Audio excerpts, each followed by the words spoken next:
When I was in high school, my friends and I had a peculiar pastime. Like any teenage delinquent, we liked to cause trouble.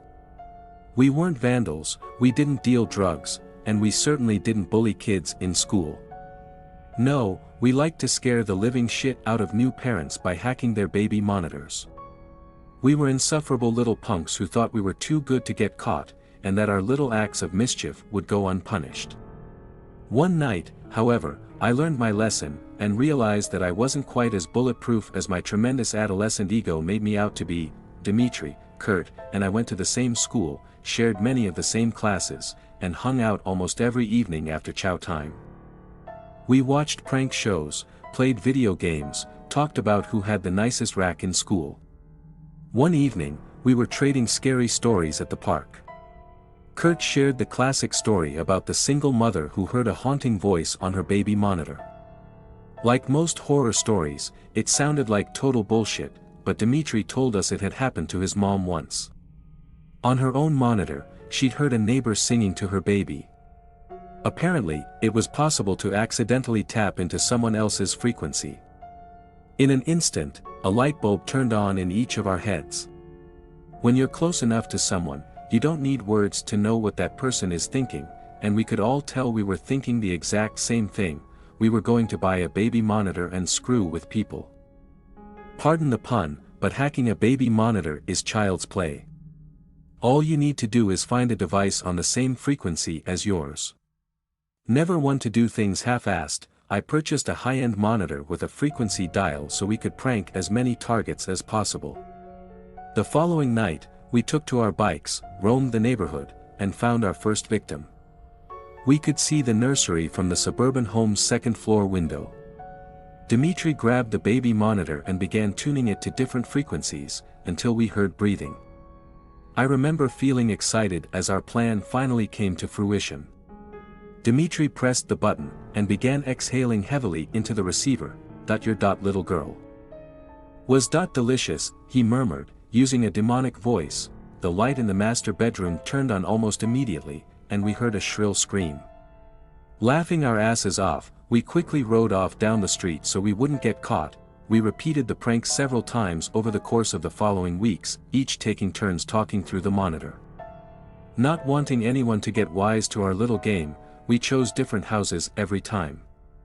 People's reactions were priceless. Some mothers would reply in a panic, others seemed to know it was a hoax and told us to shut up, and one poor woman even started sobbing uncontrollably, begging us not to hurt her baby. I feel bad about that last one now that I'm older. But it was hilarious to me back then. My friends and I mimicked her high-pitched bawling and desperate cries for mercy for weeks afterwards. Yeah, we were royal dicks, karma's a bitch, and I got what was coming to me one night. Kurt and Dimitri were busy studying for their midterms, so I went out on my own. By then, we'd gotten pretty much everyone in the surrounding area, so I decided to venture off across town and into unfamiliar territory. Finding a target wasn't difficult. You just had to look for cars with baby seats, houses with overly colorful cartoon-themed curtains, or toys left in the yard. I came across a house that fit all three criteria, and parked my bike out of view. Playing with the tuner, I eventually found the right frequency. I could hear the sound of a baby snoring very lightly. A devious little smirk pushed its way onto my lips, and my heart began pounding with excitement. It was my time to shine. I'm watching. I whispered into the monitor, using the creepiest voice I could muster. The house remained dark and lifeless. I figured the homeowners hadn't heard me. Stand over your bed. Watching. Waiting. I will get you. I said, louder this time. Nothing. Just the sounds of crickets chirping, and the occasional dull roar of a car driving down the street. It was a little odd. Parents usually reacted much quicker than that. I began feeling a little nervous. And somewhat exposed. You know, like when you suddenly realize some creeper's gawking at you. It was getting late, and I had a long bike ride home. Just as I was about to give up and leave, I heard a strange, moist gurgling sound coming from the monitor. The quiet, rhythmic snores ceased, and I assumed the baby had woken up and was about to start crying. Instead, a man spoke to me. "You're the one being watched now, Juan," he said softly. My stomach pirouetted at his words. How did he know my name? I felt sick. Something was very wrong, and I could feel it in my bones. I glanced up at the nursery window, and saw a silhouette standing there watching me. Had he been there the whole time? The air was thick and difficult to inhale. Though perhaps fear was making it hard to breathe. My body quivered uncontrollably, as a sense of dread poured into every inch of me. I climbed on my bike, pedaling desperately to get away. Part of me thought I was overreacting, but the overwhelming need to flee overpowered my rational mind. "You can't run I know where you live, Juan," continued the man. Even as I turned the corner, I flew down the street, not stopping until I reached a busy boulevard. Surrounded by cars and a few late-night joggers, I felt safe. "Your hoodie will run red your blood, boy," whispered the man, still talking through the baby monitor in my pocket. A passerby gave me a nasty look as I yelped loudly in fear, practically ripping my hoodie in my frantic attempt at removing it. To the stranger, I must have looked like some snotty kid tripping balls or something.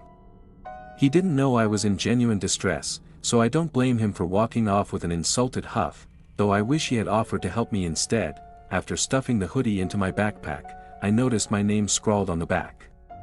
It was my fucking school jacket. No wonder that bastard knew my name. It then occurred to me that baby monitors were fairly short-ranged, so I was obviously being followed. I nervously glanced around to try and identify my stalker. Was it the empty-looking van down the street? That guy walking his dog? The car that had just driven by? Either way. The last thing I wanted was to hear that voice again, so I turned off the device, and started pedaling towards my home. Fear had heightened my senses, and I began to notice every motion of the trees in the breeze, every crackle of twigs under my wheels, and every car that zipped past me.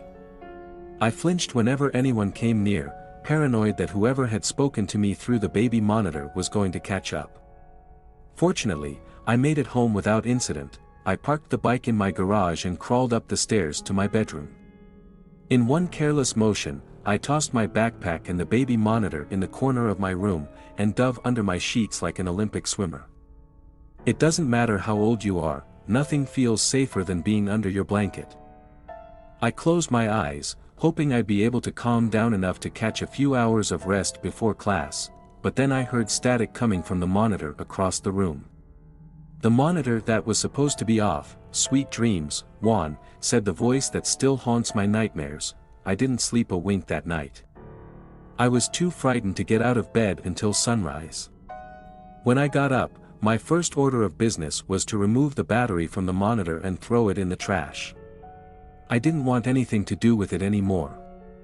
I came up with an excuse to give my buddies so they wouldn't think I was a huge pussy. With massive bags under my eyes, I got dressed, had breakfast, and went to school. It wasn't until a few days later that I saw the house on the news. In an interview, a police officer explained that the small family who had been living in the house had been found in their beds, necks slit open.